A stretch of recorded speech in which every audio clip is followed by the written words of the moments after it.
যার মাল নিয়েছে, যাকে গালি দিয়েছে, যার জমি দখল করেছে, সেই ব্যক্তি কিয়ামতের মাঠে আল্লাহ তাবারক ওয়া তাআলার কাছে ধর্নায় বসে যাবে। তারপরে আল্লাহ তাবারক ওয়া তাআলা তাদের ফয়সালা করবেন। যার মাল অন্যায়ভাবে নিয়ে নিয়েছিল, যার বিনা অনুমতিতে কিছু জিনিস নিয়ে নিয়েছিল, সেই ব্যক্তির কাছে এই ব্যক্তির নামাজ দিয়ে দেওয়া হবে। তারপরে আবার রয়ে যাবে কেউ, যে সেও আসবে যে না, এই ব্যক্তি আমার জমি অন্যায়ভাবে নিয়ে নিয়েছে, তার সমস্ত নেক আমল শেষ হয়ে যাবে, কিন্তু সে যা অন্যায় করে এসছে, সে যা ধোঁকাবাজি করে এসছে, সে যা চুরি করে এসছে, সেটা শেষ হয়নি। এবারে কি হবে? তার তো সব ভালো আমল শেষ।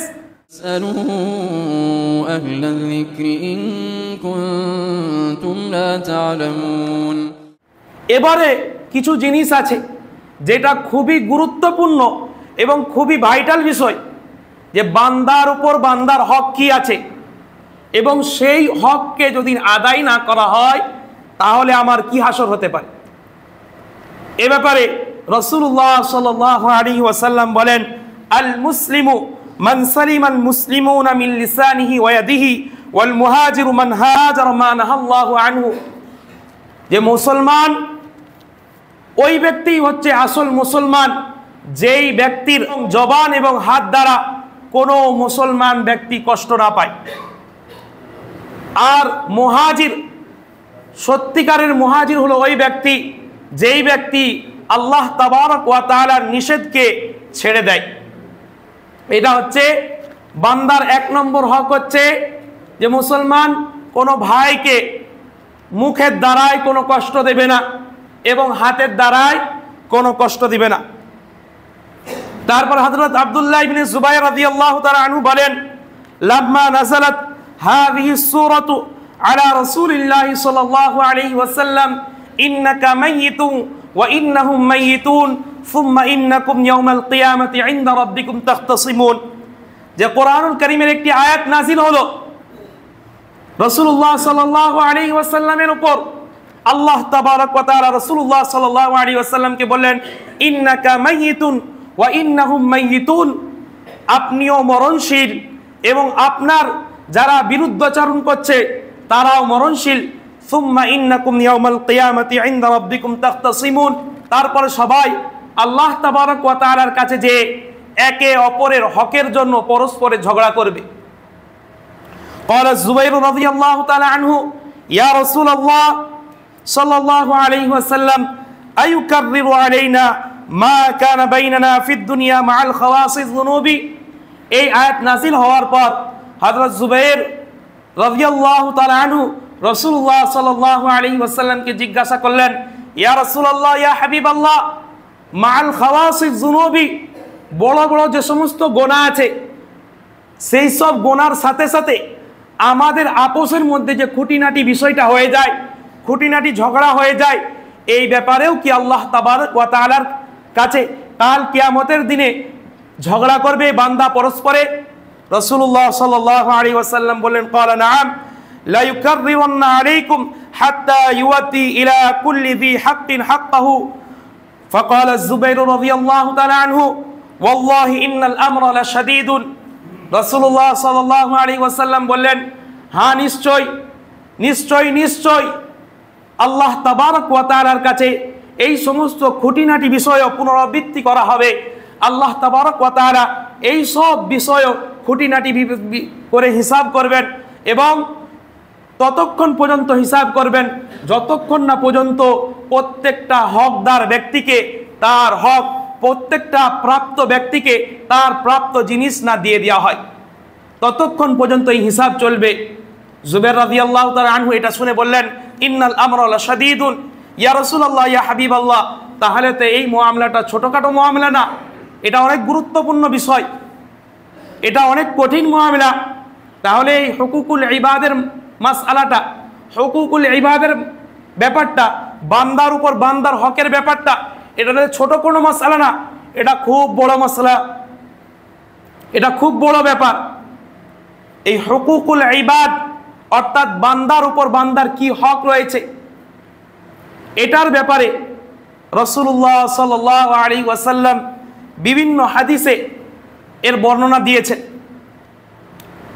এক হাদিসে এসেছে রাসূলুল্লাহ সাল্লাল্লাহু আলাইহি ওয়াসাল্লাম, হযরত আবু দারদা রাদিয়াল্লাহু তাআলা আনহু এবং হযরত সালমান ফারসি রাদিয়াল্লাহু তাআলা আনহুর মাঝখানে ভ্রাতৃত্বের অর্থাৎ ভাই ভাইয়ের সম্পর্ক নিজে গড়ে দিয়েছিলেন। একদিন সালমান ফারসি রাদিয়াল্লাহু তাআলা আনহু আবু দারদা রাদিয়াল্লাহু তাআলা আনহুর বাড়িতে এলেন। এসে দেখছেন যে আবু দারদা রাদিয়াল্লাহু তাআলা আনহু বাড়িতে নাই, তিনার আম্মাজান আছে বাড়িতে এবং তিনি একটি মলিন কাপড় পরে রয়েছেন।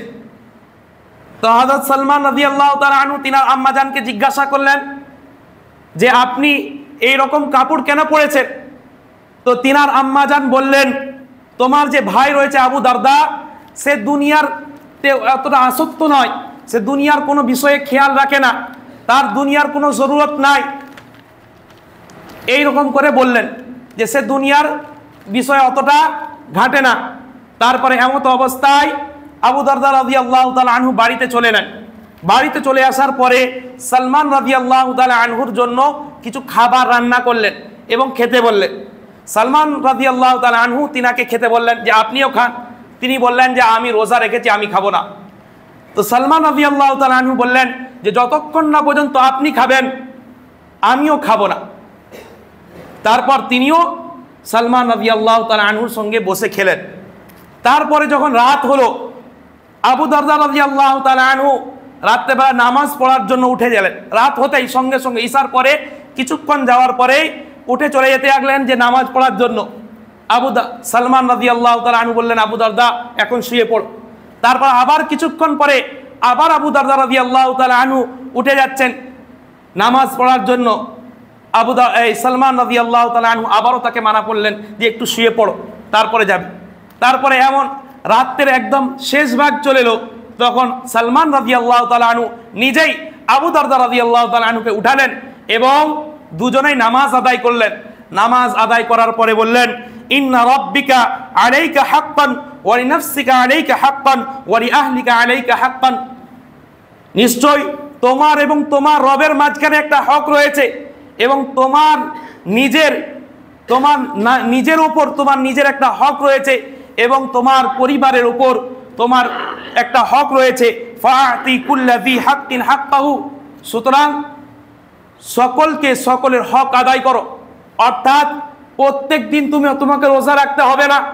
একদিন নফল রোজা রাখছো, একদিন সিয়াম পালন করো, আর একদিন ইফতার করো, অর্থাৎ খাও একদিন রোজা রাখো, এই রকম করো।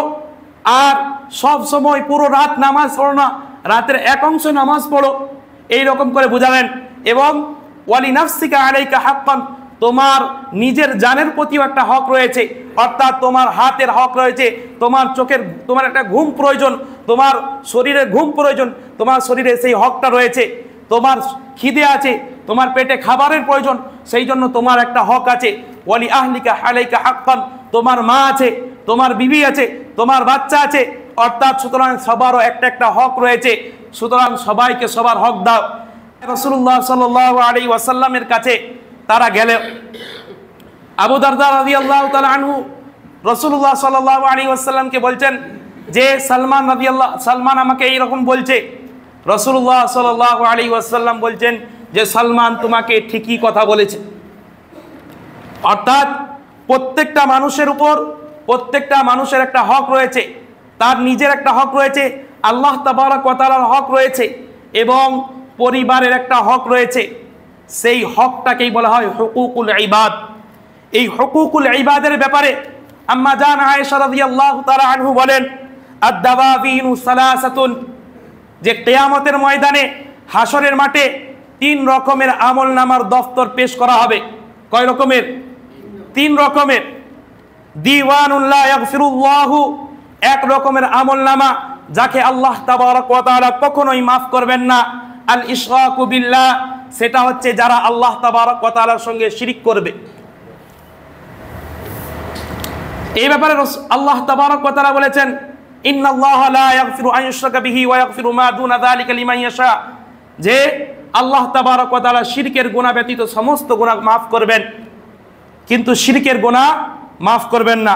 ওয়া দিওয়ানুন লা ইয়াতরুকুহুল্লাহু, আর দ্বিতীয় নম্বর আমলনামার দফতর যেটা আল্লাহ তাবারক ওয়া তাআলা কখনোই ছাড়বেন না। সেটা কি? যুলমুল ইবাদি ফিমা বাইনাহুম হাত্তা ইয়াক্তাযা বা'যুহুম মিন বা'দ, যে কোনো মানুষ যদি কোনো মানুষের উপর জুলুম করে, অন্যায় করে, অবিচার করে, না হোক মাল নিয়ে নেয়, তার সম্পদ অন্যায়ভাবে নিয়ে নেয়, না বলে নিয়ে নেয়, তাহলে সেইটাও আল্লাহ তাবারক ওয়া তাআলা মাফ করবেন না। মাফ করবেন না। কেমন মাফ করবেন না? অন্য হাদিসে রাসূলুল্লাহ সাল্লাল্লাহু আলাইহি ওয়াসাল্লাম বলেন, আতাদরুনা মাল মুফলিস? সাহাবায়ে কেরাম রাদিয়াল্লাহু তাআলা আনহুম আজমাইনদেরকে এমন জায়গায় এমন বসিয়ে রেখেছেন, সাহাবায়ে কেরাম রাদিয়াল্লাহু তাআলা আনহু বসে আছেন এবং রাসূলুল্লাহ সাল্লাল্লাহু আলাইহি ওয়াসাল্লাম জিজ্ঞাসা করছেন, আতাদরুনা মাল মুফলিস?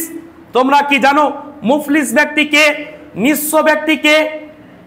ক্বালু, সাহাবায়ে কেরাম রাদিয়াল্লাহু তাআলা আনহুম আজমাইন বললেন, আল মুফলিসু ফিনা ইয়া রাসূলুল্লাহ মান লা দিরহাম লাহু ওয়ালা মাতা, যার কাছে কোনো দিনার নাই, টাকা কড়ি নাই, কোনো সম্পদ নাই, এক কাঠা জমি নাই, ঘর বাসস্থান নাই, কিছুই নাই, সেই ব্যক্তি নিঃস্ব। রাসূলুল্লাহ সাল্লাল্লাহু আলাইহি ওয়াসাল্লাম বললেন, আল মুফলিসু মিন উম্মতি ইয়াতুনা ইয়াউমাল কিয়ামাতি বিসসালাতিহি ওয়া সিয়ামিহি ওয়া যাকাতিহি। সাহাবায়ে কেরাম রাদিয়াল্লাহু তাআলা আলাইহিম আজমাইনকে বললেন যে না না, তোমরা যাকে মুফলিস ভাবছো, তোমরা যাকে নিঃস্ব ভাবছো, আমার উম্মতের মধ্যে ওই সমস্ত ব্যক্তি নিঃস্ব না। আমার উম্মতের মধ্যে ওই সব ব্যক্তি নিঃস্ব যে কিয়ামতের দিন নামাজ পড়ে আসবে, অর্থাৎ নামাজের পাহাড় নিয়ে আসবে, বহু নামাজ পড়ে আসবে, ওয়া সিয়ামিহি, এবং বহু রোজা পড়ে রেখে আসবে, ওয়া যাকাতিহি, অনেক মাল, অর্থাৎ আল্লাহর রাস্তায় অনেক মাল দিয়ে আসবে, যাকাত আদায় করে আসবে। ওয়া ইয়াতি ক্বাদ শাতামা হাযা, কিন্তু সাথে সাথে কাউকে গালিও দিয়ে আসবে। ওয়া কাযাফা হাযা, কারো মাল আত্মসম্পদ করে নিয়ে আসবে, কারো মাল অন্যায়ভাবে হড়প করে নিবে। ওয়া আকালা মালান, কারো সম্পদ অন্যায়ভাবে খেয়ে নিবে। ওয়া সাফাকা দামা হাযা, অর্থাৎ কাউকে অন্যায়ভাবে হত্যা করে দিবে। ওয়া যারাবা হাযা, অথবা কাউকে অন্যায়ভাবে মারবে। নামাজও পড়ে আসবে, রোজাও রেখে আসবে, যাকাতও দিয়ে আসবে, কিন্তু সাথে সাথে শাতামা, অর্থাৎ কাউকে গালি দিবে, অথবা অন্যায়ভাবে কাউকে দু চারটে খারাপ কথা বলবে, যেই কথার মাধ্যমে সে ব্যক্তি কষ্ট পায়। অথবা কারো মাল অন্যায়ভাবে নিয়ে নিবে, সেটা আমার মাল না, যেটা আমার মাল না সেটা অন্যায়ভাবে নিয়ে নিবে, না বলে কারো মাল নিয়ে নিবে। অথবা কারো মাল জোর করে, কারো জমি জোর করে দখল করে নেবে, অথবা বনের মাল জোর করে দখল করে নিবে, অথবা কারো মাল না বলে নিয়ে নিবে। জনগণের সম্পদ, অন্য কোনো কোম্পানির সম্পদ নিজে আত্মসাৎ করছি, এই রকম করবে, সেই ব্যক্তি হলো আতল মুফলিস। সেই ব্যক্তির হাসর কি হবে? ফায়াকুদু ফায়াক্তাস হাযা মিন হাসানাতিহি ওয়া হাযা মিন হাসানাতিহি, যার মাল নিয়েছে, যাকে গালি দিয়েছে, যার জমি দখল করেছে, সেই ব্যক্তি কিয়ামতের মাঠে আল্লাহ তাবারক ওয়া তাআলার কাছে ধর্নায় বসে যাবে। তারপরে আল্লাহ তাবারক ওয়া তাআলা তাদের ফয়সালা করবেন। কিভাবে ফয়সালা করবেন? যে এর যা সমস্ত নেকি আছে, এ যা রোজা নিয়ে এসেছিল, এ যা নামাজ নিয়ে এসেছিল, এ যা যাকাত নিয়ে এসেছিল, এ যা ভালো ভালো আমল নিয়ে এসেছিল, এর পরিবর্তে সে যাকে গালি দিয়েছিল এর নামাজ তাকে দিয়ে দেওয়া হবে। নামাজি ব্যক্তির নামাজ, যার মাল অন্যায়ভাবে নিয়ে নিয়েছিল, যার বিনা অনুমতিতে কিছু জিনিস নিয়ে নিয়েছিল, সেই ব্যক্তির কাছে এই ব্যক্তির নামাজ দিয়ে দেওয়া হবে। তারপরে আবার রয়ে যাবে কেউ, যে সেও আসবে যে না, এই ব্যক্তি আমার জমি অন্যায়ভাবে নিয়ে নিয়েছিল, আমাকেও দাও, তাকে তার রোজা দিয়ে দেওয়া হবে।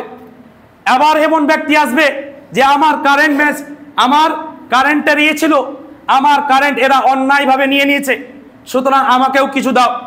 তারপরে তাকেও দিয়ে দেওয়া হবে কি, যে তাকে তার যাকাত দিয়ে দেওয়া হবে। এইভাবে করতে করতে লোকটার সমস্ত সম্পদ কি হয়ে যাবে? শেষ হয়ে যাবে। ফাইন ফানিয়াত হাসানাতিহি ক্বাবলা আন ইউক্তাসা, কিন্তু তার সমস্ত নেক আমল শেষ হয়ে যাবে, কিন্তু সে যা অন্যায় করে এসছে, সে যা ধোঁকাবাজি করে এসছে, সে যা চুরি করে এসছে, সেটা শেষ হয়নি। এবারে কি হবে? তার তো সব ভালো আমল শেষ, আল্লাহ তাবারক ওয়া তাআলা ফয়সালা করবেন যার সম্পদ সে আত্মসাৎ করেছে তার যেই গুনাহগুলো আছে এই ব্যক্তির ঘাড়ে কি করে দেওয়া হবে, চাপিয়ে দেওয়া হবে। সেই ব্যক্তি মুফলিস হবে, যে নিয়ে এসেছিল অনেক নামাজ, নিয়ে এসেছিল অনেক যাকাত, নিয়ে এসেছিল অনেক হজ, নিয়ে এসেছিল অনেক অনেক ভালো কাজ, কিন্তু দুনিয়ার মাধ্যমে হুকুকুল ইবাদ অর্থাৎ বান্দাদের হক পরিশোধ না করার জন্য, বান্দাদের হকের উপর খেয়াল না রাখার জন্য আল্লাহ তাবারক ওয়া তাআলা ফয়সালা করবেন কিভাবে, যে তার নেকি, তার সমস্ত ভালো কাজ যেই ব্যক্তির সে মাল আত্মসাৎ করেছে তাকে দিয়ে দেওয়া হবে। এবং এমন একটা অবস্থা চলে আসবে যে সেই ব্যক্তির কাছে কোনো ভালো আমল বাকি থাকবে না। তার নিজের খারাপ কাজ এবং সে যাকে গালি দিয়েছিল, যার মাল আত্মসাৎ করেছিল, তার খারাপ আমলও, তার গুনাহ এর ঘাড়ে পড়ে যাবে। সুতরাং আমরা হুকুকুল ইবাদের বিষয়টা খেয়াল রাখি যে বান্দার উপর বান্দার কি হক রয়েছে। এই ব্যাপারে হুজুর পাক সাল্লাল্লাহু আলাইহি ওয়াসাল্লাম অসংখ্য হাদিসে বান্দাদের হক সম্পর্কে বর্ণনা করেছেন।